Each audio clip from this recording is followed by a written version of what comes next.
Assalamualaikum warahmatullahi wabarakatuh. Waalaikumsalam warahmatullahi wabarakatuh. Bismillahi walhamdulillah.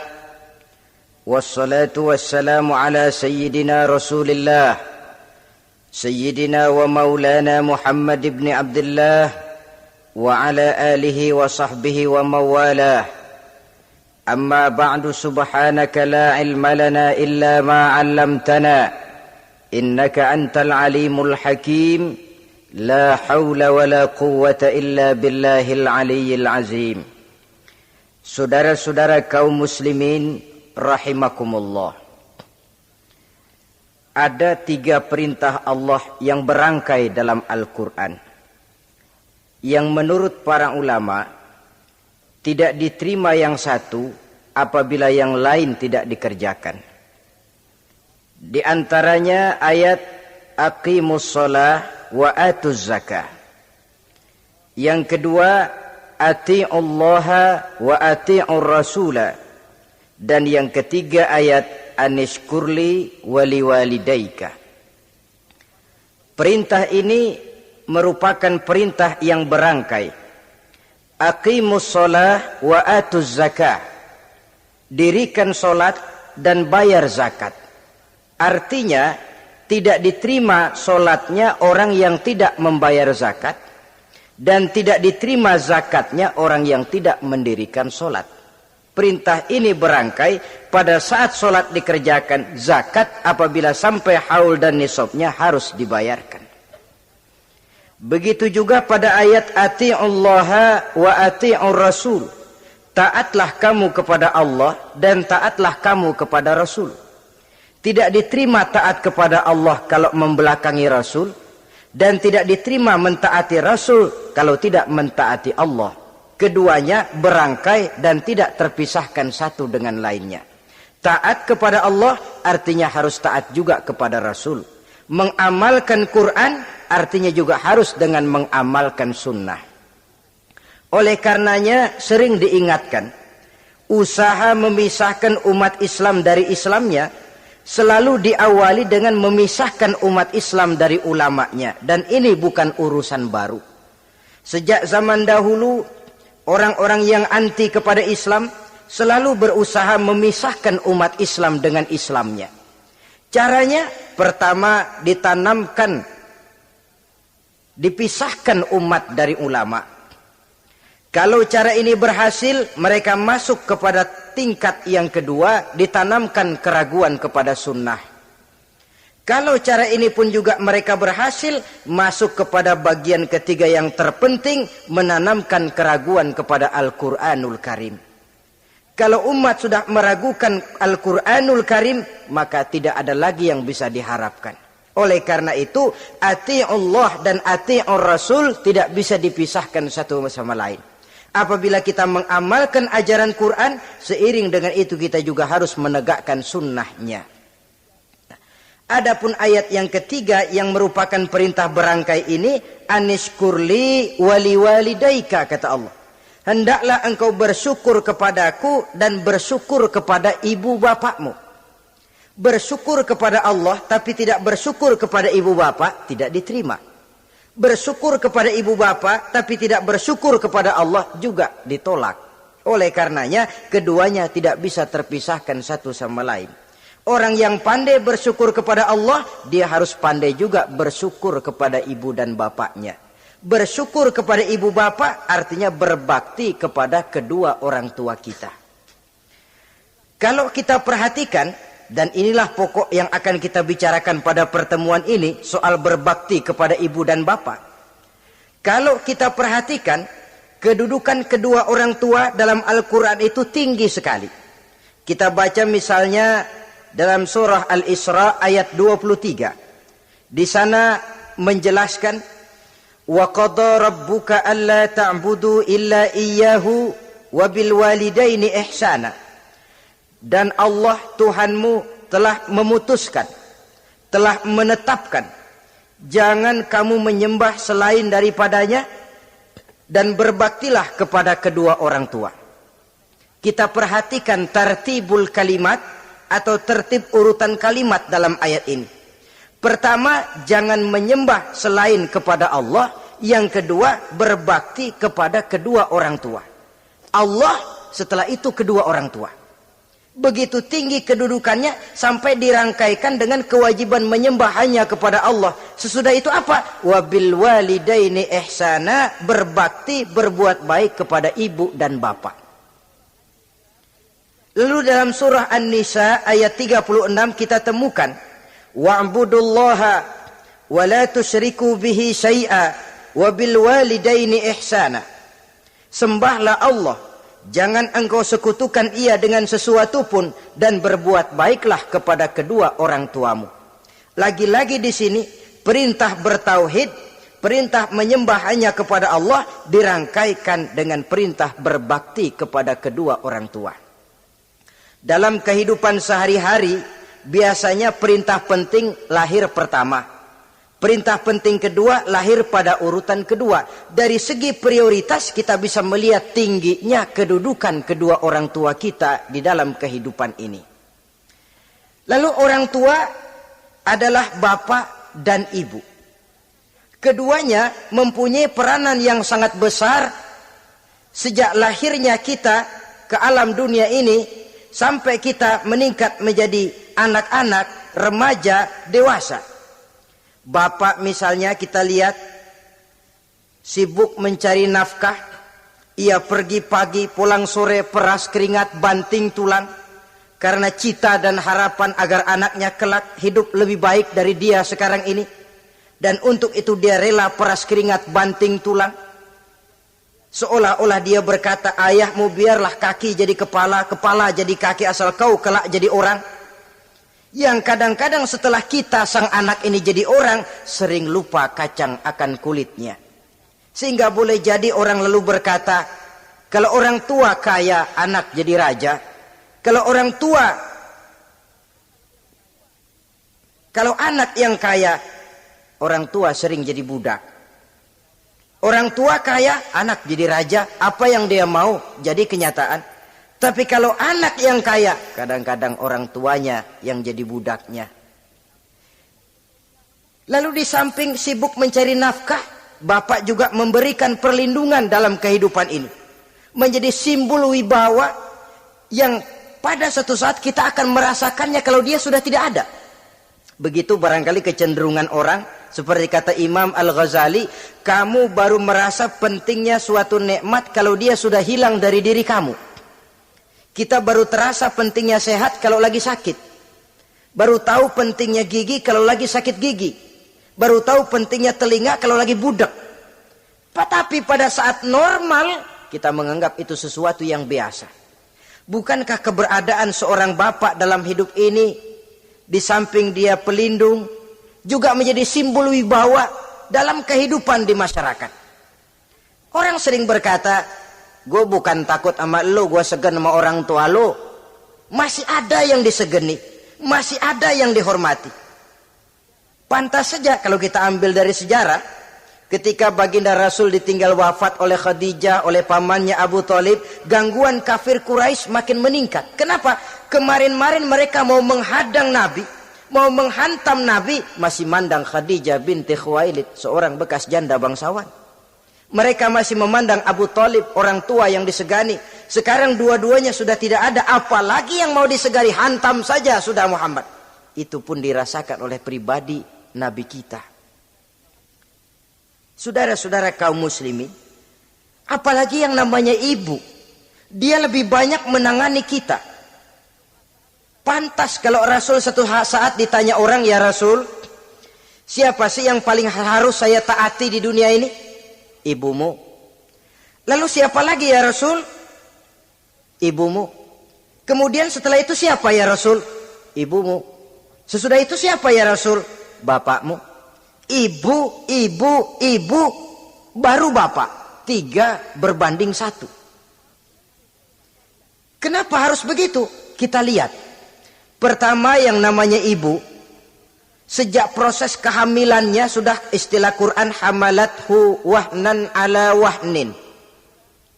Dia mengandung kita dalam keberatan yang bertumpuk di atas keberatan, berat kuadrat.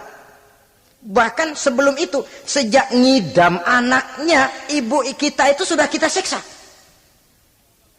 Yang kepengen dimakan, yang bukan-bukan, muntah nggak karu-karuan, keinginan yang tidak musim. Sampai ketika terjadi proses kehamilan, dari hari ke hari hamilnya makin lama makin berat, makin lama makin besar, kemana-mana dibawa. Belum pernah ditaruh. Ini berat, mau ke pasar, taruh dulu sebentar. Tidak. Itu ya saudara, orang hamil itu ya, saya sendiri alhamdulillah belum pernah hamil. Tapi kalau kira-kira 2 kilo, itu ada itu. Umpama pengen ngerasain, cari kelapa yang beratnya kira-kira 2 kilo, gantung di perut, kemana-mana bawa. Apa enak kayak begitu itu? Kehamilannya makin lama makin besar, makin lama makin besar. Tidurnya pun sudah serba sulit dan serba salah. Sampai dia kepada saat kelahirannya, saat melahirkannya, berhadapan dengan 2 pilihan. Kalau tidak hidup, mati. Dan seorang suami tidak pernah menghadapi saat-saat kritis macam gitu. Paling-paling waktu istrinya melahirkan, dia cuma nungguin di depan pintu. Bingung, gelisah, tapi masih sempat ngerokok. Si istri sudah pasrah berhadapan dengan kalau tidak hidup, mati. Saudara hadirin yang saya hormati, dalam pilihan itu dia lahirkan anaknya ke alam ini. Dan maha adil Allah. Andai kata pun seorang perempuan kalah dalam perjuangan ketika melahirkan anaknya, dia meninggal, dia mendapat pahala seperti orang yang mati syahid. Sebab orang mati syahid itu ada 3 macam. Ada syahid dunia akhirat. Ini orang yang pergi perang membela agama, niatnya karena Allah, dia gugur di medan perang, syahid dunia akhirat. Tidak usah dimandikan, dikafankan, disolatkan, dikubur dengan pakaian yang dia pakai, yang berlumur darah itu. Yang kedua, ada orang mendapat syahid akhirat. Artinya, mendapat pahala seperti pahalanya orang yang mati syahid. Tetapi jenazahnya tetap wajib diurus seperti biasa. Dimandikan, dikafankan, disolatkan. Hanya pahalanya seperti pahala orang mati syahid. Siapa mereka? Al-Gharik. Orang yang mati tenggelam, kelep di kali, itu mati syahid, syahid akhirat. Apalagi sahibul hadmi, orang yang tertimpa benda keras secara mendadak, mati syahid, syahid akhirat. Di dunianya tetap wajib diurus seperti biasa. Saudara lagi jalan enak-enak ketiban batu 2 ton. Mati, mendapat pahala syahid, syahid akhirat. Tapi jangan diniatin. Kalau diniatin, saya mah pilih kelep aja dah.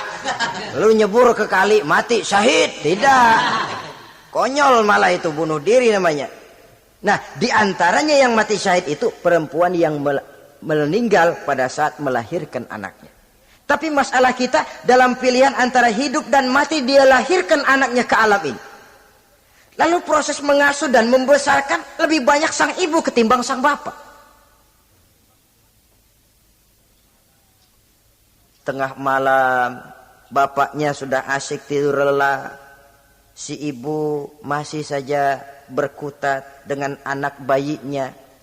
Dibungkusnya pakaian, si anak pun pipis, digantinya itu. Setelah itu dijaganya juga dari gigitan nyamuk.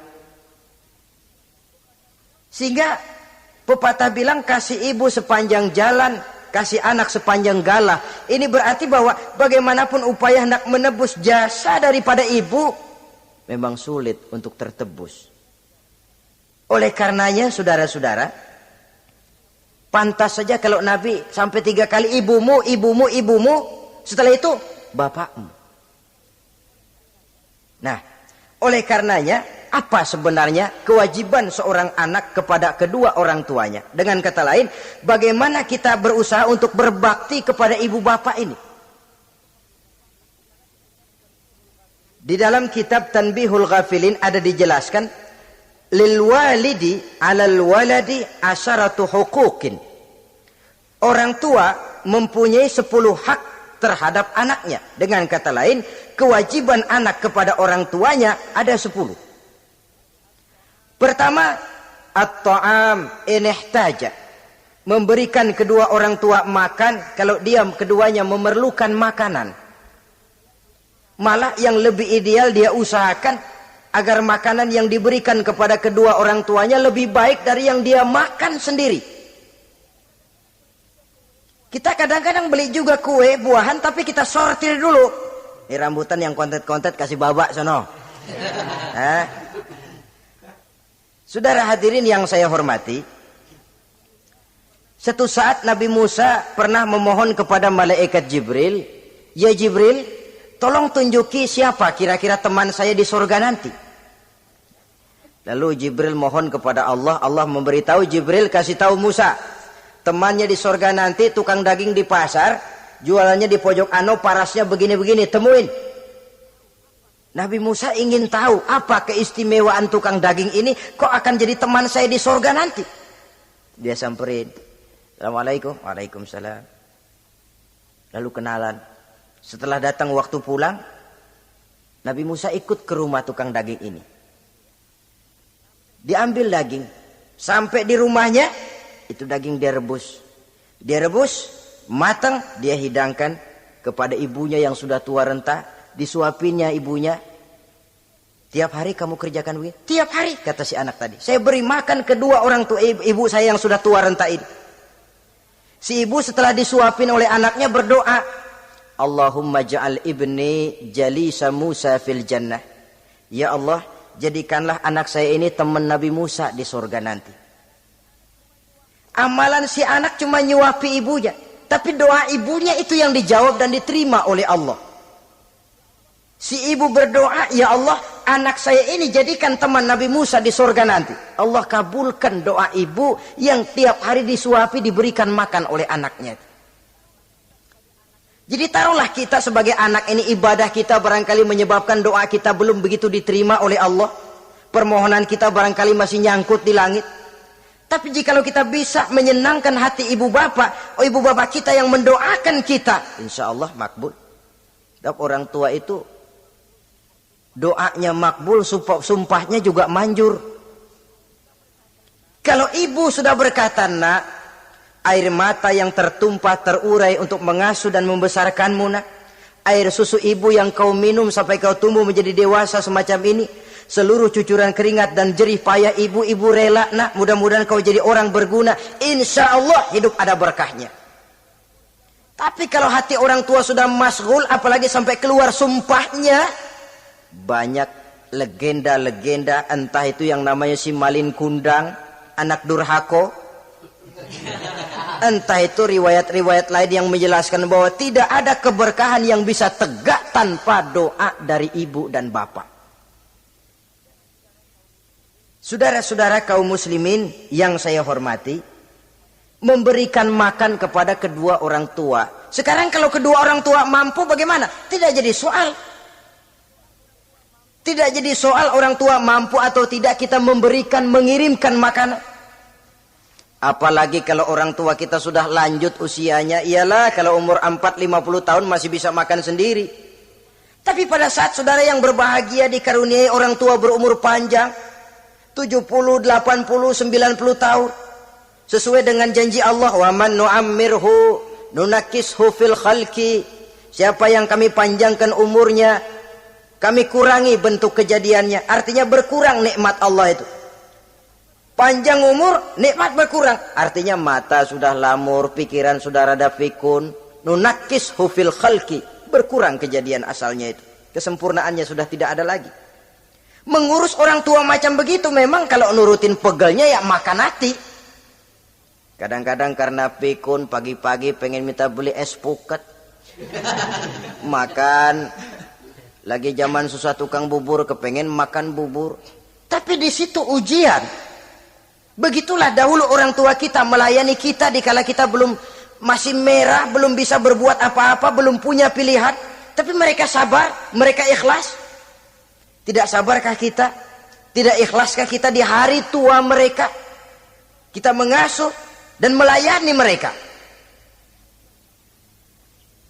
Kadang-kadang karena rewel, anak ketelepasan omong, udah tua rewel aja. Hancur hatinya. Dalam keadaan tidak berdaya, mendapat kata yang tidak enak lagi dari anak-anaknya. Saudara hadirin yang saya hormati, jadi soal orang tua mampu atau tidak memberi makan itu bukan soal, tapi kewajiban anak memberikan makan kepada kedua orang tuanya. Ini kewajiban yang pertama. Kewajiban yang kedua, al-khidmatu in ihtaja. Al-khidmah artinya berbakti, mengabdi kepada ibu dan bapak. Satu hari ketika kumpul dengan para sahabat, Nabi pernah berpesan kepada Sayyidina Umar bin Khattab radhiyallahu an. Umar, saya ya Rasul, nanti kalau kamu sempat datang ke kota Madinah, Umar, cari anak muda yang bernama Uwais Al-Qarni dan kau minta didoakan olehnya. Sayyidina Umar heran. Ini yang menyuruh Rasul. Padahal Rasul doanya mustajab. Dan lagian masih banyak orang-orang tua. Kenapa kalau datang ke Madinah suruh cari anak muda namanya Uwais Qarni dan minta didoakan olehnya? Apa keistimewaan Uwais Al-Qarni ini? Jadi ini pun juga alasan kata Nabi, aksiru minan nas bidu'ail khair fa innaka la tadri min ayyi fahin yuqbal. Banyak-banyaklah kamu minta doa kebaikan dari orang lain sebab kamu tidak tahu dari mulut yang mana doa diterima Allah. Menurut kita barangkali orangnya kere, nggak ada potongan, tapi kalau doanya diterima Allah, siapa yang sanggup menghalangi? Ada orang bilang, enakan doa sendiri langsung mantap, tidak jelek. Tapi minta didoakan orang lain pun tidak salah. Saudara-saudara yang saya hormati, kadang-kadang tukang minta-minta pengemis datang ke rumah. Kita kasih 100 rupiah, lalu keluar doanya kan, mudah-mudahan rezekinya bapak lancar dan segala macam. Ada orang yang nggak sabar, dia bilang, alah kenapa saya kamu doain dirimu sendiri aja dah, supaya besok jangan jadi pengemis lagi. Secara logika mungkin, secara logika. Tapi agama bukan cuma logika. Siapa tahu dan siapa yang bisa menghalangi kalau doa dari mulut tukang pengemis itu yang diterima Allah? Tidak seorang pun yang tahu. Nah, Sayyidina Umar heran, apa sih keistimewaan Uwais Al-Qarni ini? Ketika beliau ke Madinah diselidiki, apa keistimewaan si Uwais ini? Masih muda, tapi saya oleh Nabi disuruh temuin dan minta didoakan olehnya. Nah, jadi dalam pandangan Allah itu ya nggak ngurus tuanya. Yang afdol itu yang tua dan banyak ibadahnya, dekat dengan Allah. Tapi kalau tuanya cuman kejemur, ya mending yang muda dan banyak ibadahnya. Uwais Al-Qarni ini secontoh. Apa ibadah Uwais Al-Qarni? Ternyata dia seorang anak yang sangat berbakti kepada ibunya. Ayahnya sudah meninggal. Dia pernah menggendong ibunya dari Madinah ke Mekah cuma untuk bikin haji dan untuk bertemu dengan Rasul. Sayang, tidak sempat bertemu dengan Rasul. Menggendong ibu dari Madinah ke Mekah itu kira-kira 465 kilo ya. Jakarta Semarang. Digendong ibunya. Kita kadang-kadang ibu kita ini sudah sakit payah, mau ke dokter saja masih manggil orang, tolongin gotongin mak gua no. Masih minta tolongin. Berat kita. Uwais Al-Qarni menggendong ibunya cuma untuk menunaikan ibadah haji dan bertemu dengan Rasul. Rupanya karomahnya itu muncul karena dia merupakan anak yang sangat bakti kepada ibunya.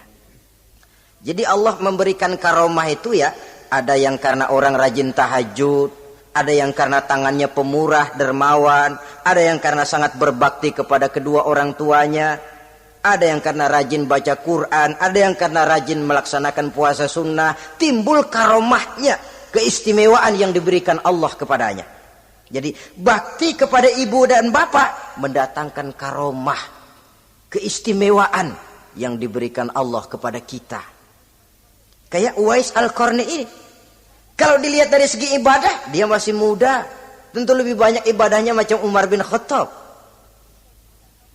Tapi karena baktinya kepada ibunya, sampai Nabi pesan Sayyidina Umar, kalau kau sempat ke Madinah, cari anak muda bernama Uwais Al-Qarni, minta didoakan olehnya. Artinya doanya dikabul oleh Allah Subhanahu wa taala. Saudara-saudara kaum muslimin yang berbahagia. Kewajiban yang ketiga, al-ijabatu in da'a. Menjawab, memenuhi panggilan orang tua apabila keduanya memanggilmu. Menjawab panggilan kedua orang tua. Dan cara menjawab ini pun Al-Quran memberikan tuntunan etisnya. Wala taqul lahuma uffin. Jangan kepada kedua orang tuamu ngomong uff. Uff, hus, oi. Itu dianggap kurang etis. Saudara hadirin yang saya muliakan, menjawab panggilan orang tua merupakan kewajiban anak dan merupakan hak dari orang tuanya. Dia berhak untuk dijawab panggilannya dan anak berkewajiban untuk menjawab panggilan orang tuanya. Mari kita ikuti satu riwayat bahwa ada seorang anak muda yang soleh, tekun melaksanakan ibadah, namanya Juraiz. Satu hari Juraiz ini sedang sholat sunnah. Ketika dia sedang sholat itu, ibunya manggil, Juraiz, ta'al, Juraiz sini sebentar. Ibunya rupanya tidak tahu kalau Juraiz sedang sholat. Mendengar panggilan ibunya, Juraiz bimbang dalam hati. Allahumma ummi am solati. Ya Allah, sembahyang saya terusin atau panggilan ibu yang saya jawab? Saya sholat sunnah, tapi menjawab panggilan ibu wajib. Mana ini? Bimbang. Dia, ibunya manggil lagi, Juraiz ta'ali, Juraiz sini. Makin bimbang. Allahumma ummi am solati. Ya Allah, yang mana? Sholat terus atau menjawab panggilan ibu? Rupanya dia pilih sholat terus, saudara-saudara. Dia tidak jawab panggilan. Lantaran panggilannya tidak dijawab ini, mangkel rupanya hati sang ibu. Ya Allah, Juraiz ini, saya lahirkan dia antara pilihan hidup dan mati. Saya asuh dan saya besarkan dia. Cuma saya panggil tidak mau menjawab, sakit hati saya. Keluar katanya, ya Allah, jangan mati Juraiz sebelum dia bertemu orang jahat. Nah, berlalulah riwayat ini. Hari berganti hari, bertukar minggu pergi datanglah bulan. Kesolehan anak muda yang bernama Juraiz ini terkenal ke seluruh kampung. Dan biasa, kalau ada orang yang soleh, apalagi dia masih muda, yang usil banyak. Dan yang usil ini selalu berusaha mencari jalan bagaimana menghancurkan Juraiz ini. Saudara hadirin yang saya hormati, akhirnya mereka begini aja. Juraiz kan masih muda, kita goda pakai harta.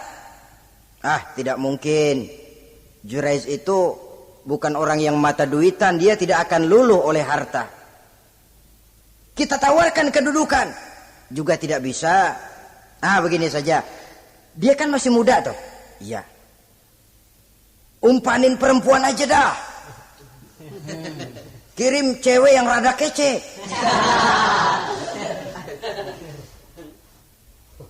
Dicarilah perempuan untuk menggoda Juraiz ini. Sampai satu malam Juraiz sedang ibadah di mihrab dalam masjid, masuk perempuan ini. Dengan langkah gemulai, dengan suara merdu mendayu-dayu, mencoba merayu, membujuk, mempedaya, mempesona Juraiz. Tapi enggak kena. Sejak dari berpakaian lengkap si perempuan ini, sampai bahasa Arabnya uryanun talik, tanpa sehelai benang pun lagi lekat di badannya. Menggoda Juraiz, memegang Juraiz, muter-muter di depan Jurais tanpa selembar benang pun lekat di badannya. Jurais mantep. Si perempuan karena sudah kadang merasa dibayar lalu nggak berhasil kan malu. Akhirnya dia keluar dari masjid, dia pergi ke sebuah kampung, di sana dia berzina dengan seorang pengembala kambing dan hamil. Ketika hamilnya besar, si perempuan ini kemana-mana pidato. Saudara-saudara, kenal nggak Jurais? Kenal. Yang katanya rajin bener ibadah tuh, yang mainannya di masjid melulu, yang mainannya tasbih melulu. Nih perut saya nih, dia urusannya tuh. Jurais, apa betul? Oh.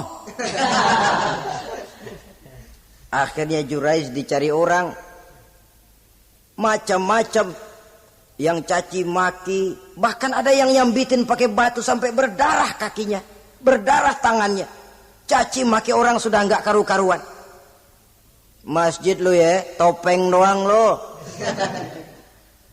Saudara hadirin yang saya hormati, kita lihat di sini, Jurais sedang sholat sunnah, dipanggil oleh ibunya, tidak menjawab. Cuma itu ilatnya. Dan ibunya pun tidak tahu kalau Jurais sedang sholat.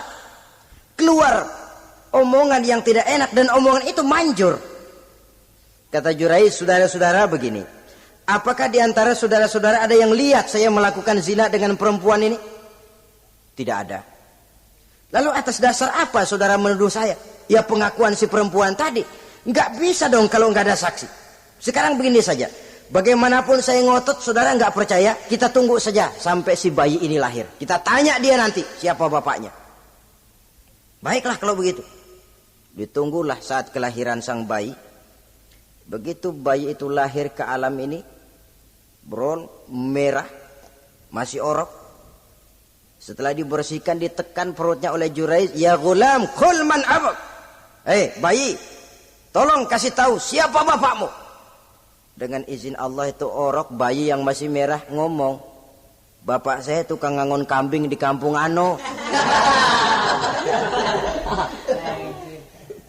Kata Jurais tuh kan, gua kata juga bukan gua dah. Gak percaya sih ente, main sabot aja. Begini akhirnya nih, ternyata sedang sholat sunnah dipanggil, tidak menjawab, ibunya mangkel, keluar omongan tidak enak, itu masih manjur. Apalagi kalau nggak lagi ngapa-ngapain, dipanggil nggak jawab, atau menjawab dengan panggilan yang nyakitin hati, tentu saja lebih manjur lagi ucapan orang tua kita itu. Saudara-saudara yang saya hormati, jadi kewajiban ini al-ijabatu inda'a, menjawab apabila dipanggil. Teorinya mudah ini, prakteknya yang sulit. Pada suatu saat kita sedang menghadapi urusan yang sangat penting, orang tua manggil. Pada suatu saat kita sedang menghadapi tamu untuk sesuatu yang vital, orang tua manggil. Pada saat semacam itu, seperti ada hadis, tuan rumah wajib menghormati tamu. Itu sih mudah dalam situasi normal. Tapi coba malam kita sudah nggak tidur, begitu mau tidur baru mau ngelayap, assalamualaikum tamu. Kondisi begini untuk mengamalkan hadis tadi bisa apa tidak menghormati tamu dalam kondisi yang memang kita ini sudah mestinya istirahat. Mestinya kan hati kita, tamu nggak tahu diri banget, gue mau tidur, datang. Kalau kondisinya normal, menghormati tamu bukan sesuatu yang sulit. Begitu juga menjawab panggilan orang tua ini. Kalau kondisinya normal, mudah. Tapi dalam kondisi di mana kita berhadapan dengan pilihan ini atau ini, di situ akan kelihatan bakti anak kepada kedua orang tuanya. Yang keempat, kewajiban anak al-ita'atu in amara ghairi maksiyatin. Taat kepada ibu bapak sepanjang perintahnya tidak untuk maksiat kepada Allah. Kalau sudah perintahnya untuk maksiat, gugur kewajiban untuk taat. Umpamanya ada orang tua ngajak anaknya, nak, tong, warung pojok yuk. Ngapain mbak? Kita teler. Umpama. anak tidak wajib taat. Atau ada orang tua musyawarah sama anaknya, nah gimana kalau kita pindah agama saja? Tidak wajib taat. Sepanjang perintah itu tidak untuk melakukan maksiat kepada Allah, anak wajib taat. Dan jangan lupa, kewajiban taat kepada kedua orang tua di bawah kewajiban taat kepada Allah dan Rasulnya. Allah dan Rasulnya, setelah itu ibu bapak. Apabila perintah tidak untuk melakukan maksiat, maka anak wajib untuk melakukan taat kepada kedua orang tuanya. Ini kewajiban yang keempat.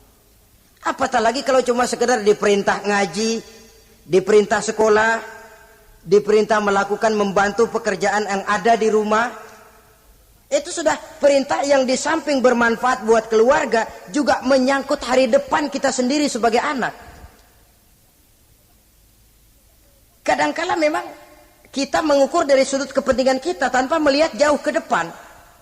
Misalnya, ada anak pulang sekolah langsung ambil layangan sama benang berangkat ke lapangan. Orang tua karena melihat jauh ke depan, anak ini lelahnya belum hilang. Dipanggil, nak, pulang nak, jangan main layangan, sini dulu kau istirahat, makan, sholat, tidur siang nak, nanti bangun tidur barulah main.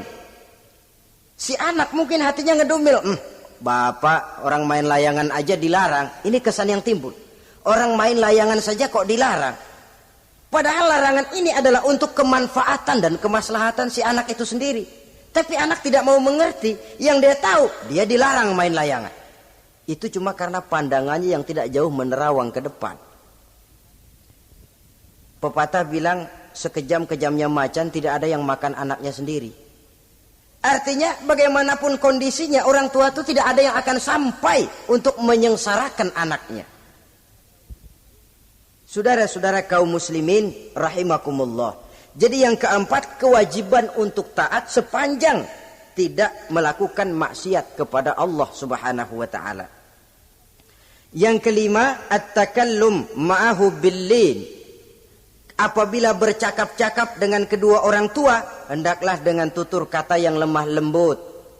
Wala tanharhuma wala taqul lahuma uffin wa qul lahuma qawlan karima. Jangan membentak, jangan uff saja, hus saja, itu sudah tercela dan tidak boleh menurut ajaran agama. Apatah lagi sampai membentak, maaf, apalagi sampai melakukan tindakan kekerasan. Menendang orang tua, na'udzubillah, summa na'udzubillah. Memukul orang tua sendiri, Allah karim. Orang tua yang menyebabkan secara zahir keberadaan dia ke alam ini, sampai hati ditendang, dipukul, dibangsat-bangsati. Tidak ada kedurhakaan yang lebih berat selain daripada kedurhakaan kepada kedua orang tua sesudah orang menyekutukan Allah. Sehingga pantas kalau Nabi memberikan vonis, ridallah fi ridal walidain wa sukhtullah fi sukhtil walidain. Keredoan Allah di dalam keredoan ibu bapak, dan murka Allah pun berada dalam kemurkaan ibu bapak. Ibu bapak ridho, Allah insya Allah ridho. Ibu bapak murka, Allah murka. Jadi kebahagiaan apa yang bisa kita tegakkan dalam hidup tanpa restu dan doa kedua orang tua kita? Si anak mungkin karena pendidikannya lebih tinggi, pengalamannya lebih luas, pergi ke mancanegara, bisa segala macam bahasa, dididik secara canggih, tapi apakah itu lalu berarti dia harus memalingkan diri dari kedua orang tuanya? Sama sekali tidak. Disinilah unsur yang namanya keberkahan. Maka sering dijelaskan orang tua adalah keramat hidup. Kita sering ziarah. Ya kadang-kadang kalau yang diziarahi kiai ya lumayan. Kadang-kadang yang diziarahi dukun yang sembahyang aja enggak. Cari mbah ano, cari ambah ano, cari keramat ano, cari keramat ini, cari keramat itu. Dan jangan lupa di beberapa daerah yang namanya kiai itu ya, yang disebut kiai, bukan cuma orang yang ngerti agama. Ya kalau saudara ke keraton Jogja malah segala gerobak namanya kiai. Iya toh, kereta kencana itu. Degung namanya kiai. Lalu Jangan lupa itu. Misi Zending pertama namanya juga Kiai Sadrak itu. Kiai, tapi misi Zending. Kalau di sana itu Kiai itu panggilan untuk yang dipertua. Kita ziarah cari keramat Mbah Buyut, Mbah Sapu Jagat, Mbah Brojo, macam-macam Mbah. Tapi kita lupa di rumah kita ada keramat hidup. Siapa itu? Ibu bapak kita. Sebelum jauh-jauhlah berziarah ke tempat-tempat yang lain, di rumah itu ada keramat yang hidup. Ibu dan bapak kita sendiri, keramat hidup. Dengan doanya, hidup jadi berkah. Tapi kalau kita sakiti hatinya, hidup ini lalu jadi sempit, jalan bagai tertutup. Maka berbahagialah seorang anak apabila dia sudah sanggup melakukan satu bakti yang bisa menyenangkan hati kedua orang tuanya. Bercakap-cakap, berbicara dengan lemah lembut. Kadang-kadang di sebagian daerah ya sudah jadi kebiasaan manggil orang tuanya pakai elu aja. Bapaknya dianggap CS.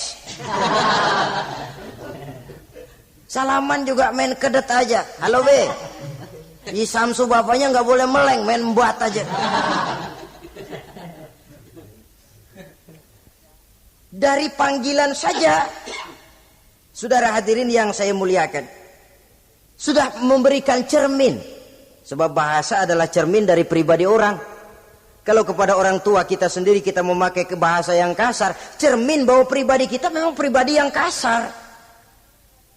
Jadi pantas kalau agama mengatakan, apabila kedua orang tuamu sudah mencapai usia lanjut, wala tanharhuma, jangan membentak, wala taqul lahuma uffin, jangan berbicara uff, wa qul lahuma qaulan karima, sampaikan berbicara kepadanya dengan qaulan karima, kata-kata yang mulia, bukan kata-kata yang bagus dan indah diminta, qaulan karima, kata-kata yang mulia. Ya Allah, luhur, indah betul bahasa Quran ini. Berbicara kepada kedua orang tua dengan kata-kata yang mulia. Jadi sekedar oi, itu saja tidak boleh, konon lagi sampai membentak. Termasuk orang tua ini ya mertua. Orang tua kan tiga tuh. Orang tua yang menyebabkan kita lahir ke dunia, ibu bapak kita. Orang tua yang mempercayakan anaknya kepada kita, mertua kita. Dan orang tua yang mendidik kita, guru kita. Ketiganya berfungsi orang tua. Kewajiban ini juga berlaku. So mertua kan cuma sekedar istilah, pada hakikatnya dia adalah orang tua kita juga. Jangan lalu berbeda karena cuma dia bapaknya istri kita. Sama saja. Kalau kepada orang tua sendiri menghormati, lalu kepada mertua kita kurang begitu perlu, itu sudah satu sikap yang tidak adil. Tentu itu akan menyakiti hati istri. Atau kalau dia istri akan menyakiti hati suami. Berkata dengan kata-kata yang mulia. Saudara-saudara, yang keenam, in ihtaja ilal kiswah kasahu in qadara 'alaiha. Kalau dia perlu pakaian, berikan pakaian walaupun dia sendiri mampu membeli. Nah, antarin bapak beli kacamata yuk. Ayo pak. Sudah sampai di toko kacamata, bayar oleh anaknya. Walaupun si bapak punya duit dan si bapak yang ngajak beli, kewajiban anak, bayarin. Jangan mentang-mentang bapaknya cuma minta dianterin, bener-bener nganterin. Bapaknya ngeluarin dompet, cuek aja. Malah ada kembalinya pak. Wah, kembalinya ditarik. Ya kalau anak belum punya penghasilan ya wajar. Yang kita maksud di sini, anak sudah mandiri dan punya penghasilan yang memadai, bahkan mencukupi untuk membantu orang tuanya. Saudara hadirin yang saya muliakan, dan ini juga kalau memang bisa, seharusnya orang tua kita itu kita pakaikan yang lebih baik dari yang kita pakai sendiri. Kalau bisa. Sebab nantinya sikap kita kepada orang tua kita itu akan jadi bahan bibir di masyarakat. Si Ano ya, dia enak-enakan ke orang tuanya begitu aja ya. Mungkin di depan kita orang tidak bicara, tapi di belakang kita kok tegel ya. Kok sampai hati ya? Dia enak-enakan berdiri di Menara Gading, tapi orang tuanya tiap hari kerja begitu berat. Saudara hadirin yang saya hormati, sekali lagi, di depan kita orang mungkin tidak berani bicara, tapi di belakang itu akan jadi buah bibir. Ini dari segi kita memelihara muru'ah. Yang ketujuh, al-masyu khalfuhu. Kalau jalan mengiring. Artinya di belakang orang tuanya. Ini adabnya. Adab berjalan. Saudara yang saya hormati, ini yang dicontohkan oleh baginda Rasul. Jika berjalan dengan orang-orang tua, beliau belakangan. Kenapa? Ini merupakan simbol penghormatan kita kepada orang yang lebih tua daripada kita. Tidak mentang-mentang karena pendidikan lebih tinggi, merasa dirinya lebih tahu, lebih pengalaman, selonong boy. Orang tua tahu apa sih? Minggir. Waduh, hebat. Saudara hadirin yang saya hormati, al-masyu khalfuhu. Berjalan di belakangnya. Begitu juga untuk mengemukakan pendapat. Kalau suatu saat orang tua mengajak musyawarah, dengarkan dulu omongannya, tangkap seluruhnya. Kalau kita merasa bahwa itu salah, jangan lalu dipotong. Salah, Pak, jangan begitu, Bapak kolot sih. Salah, jangan. Sebab itu akan menyakiti hatinya. Kalau hatinya terluka, itu sudah merupakan satu dosa, melukai hati kedua orang tua. Kalau toh dianggap kita diminta mengemukakan pendapat, kemukakan pendapat itu. Kalau menurut saya sih begini. Dan itu memang orang tua yang bijaksana. Dia juga tidak cuma memaksakan pendapatnya, tapi juga minta pendapat dari si anak. Ada timbal balik. Sistemnya komunikasi keseimbangan. Inilah makna ucapan Nabi, bukan termasuk golonganku, kata Nabi. Orang tua yang tidak sayang kepada anak muda dan orang muda yang tidak menghormati orang tua. Bukan golonganku. Jadi seimbang tuh. Yang tua sayang yang muda hormat yang tua. Tapi yang tua jangan minta dihormati. Ini kewajiban orang muda, menghormati. Kewajiban yang tua apa? Sayangi yang muda. Jangan mentang-mentang yang muda harus menghormati yang tua. Lalu yang tua minta dihormati, gila hormat. Gua kan tuaan lo, kalau salaman sama gue cium tangan ya. Pokoknya kalau lo nggak nanya, gua nggak nanya. Mentang-mentang tua lalu pasang tarif. Tidak, malah kalau menurut tradisi Islam ya, tradisi Islam saya katakan, Nabi itu siapapun yang beliau temui, beliau yang pertama kali memberi salam. Sebab bila dua orang muslim ketemu, yang terbaik adalah yang pertama ngasih salam. Si A, si B ketemu. Siapa yang paling baik di antara keduanya? Yang duluan ngucap salam. Jadi berebut ngucap salam. Kita zaman sekarang kadang-kadang kita sudah assalamualaikum, yang nyautin kayak sirawan. Mukanya pakai ditekuk. Kita sudah yang muda mau menghormati, yang tua malah gila hormat. Yang muda jangan cuma minta disayangi tapi nggak sanggup menghormati yang tua. Sistem keseimbangan. Yang tua sayang yang muda hormat kepada yang tua. Kalau ini terwujud, nikmat kehidupan bermasyarakat ini. Kadang-kadang kan pincang, yang tua nggak sayang sama yang muda. Ada bakat-bakat terpendam yang mau maju dianggap saingan. Kalau yang begini maju rusak gua nih. Lalu diteken. Lalu yang muda pun karena merasa pendidikan lebih tinggi, pandangan lebih luas, nyelongcong jadinya. Kurang ajar sama yang tua. Timbul gap, timbul misunderstanding, salah pengertian. Kalau sudah begitu, kesatuan dan persatuan sulit diwujudkan. Maka usaha pun lalu tidak seperti yang seharusnya.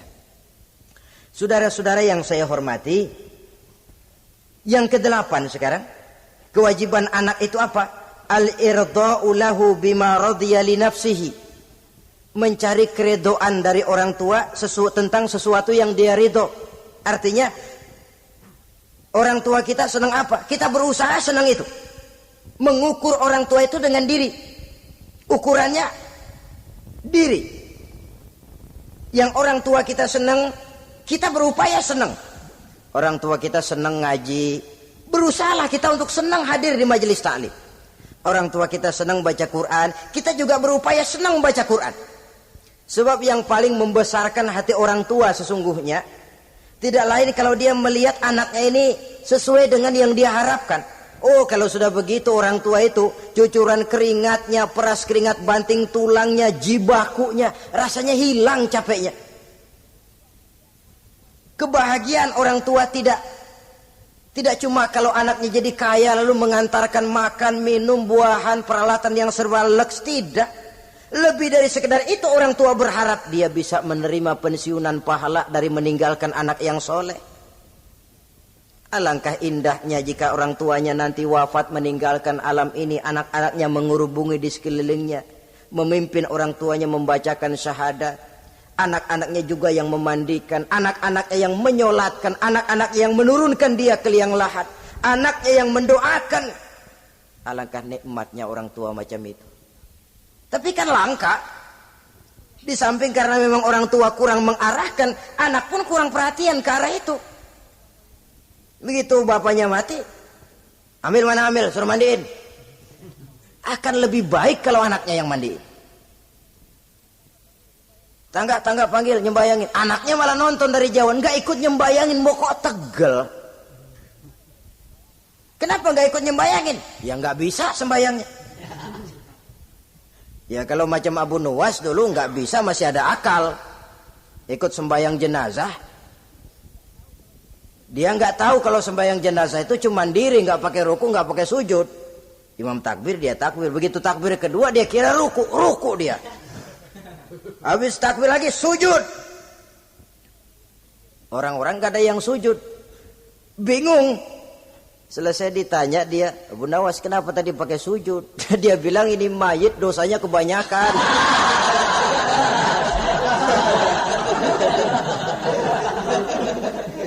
Jadi kalau nggak pakai sujud dosanya nggak diterima katanya. Dosanya nggak diampuni kalau nggak pakai sujud. Makanya saya pakai sujud. Itu sih akal-akalan gitu. Jawaban orang kepepet namanya. Saudara hadirin yang saya hormati, baiklah ya. Yang ke-9, al-ikrahu lahu bima yakrahu li nafsihi. Membenci apa yang dibenci oleh orang tuanya. Orang tua kita nggak senang judi, jangan dekati judi. Orang tua kita nggak suka minuman keras, jangan cekek botol. Orang tua kita nggak senang kalau kita pulang sampai pagi misalnya, jangan pulang pagi. Orang tua kita nggak senang kita hanyut dalam arus pergaulan bebas, batasi pergaulan untuk menjaga hatinya. Taruhlah kita senang, tapi di depan orang tua kan harus berusaha menjaga hati kedua orang tua kita. Ini tidak berarti bahwa di depan orang tua baik lalu di belakang orang tua merdeka. Kalau di depan orang tua mah kalem, begitu orang tua hilang merdeka. Lalu berbuat semau-maunya, tentu tidak.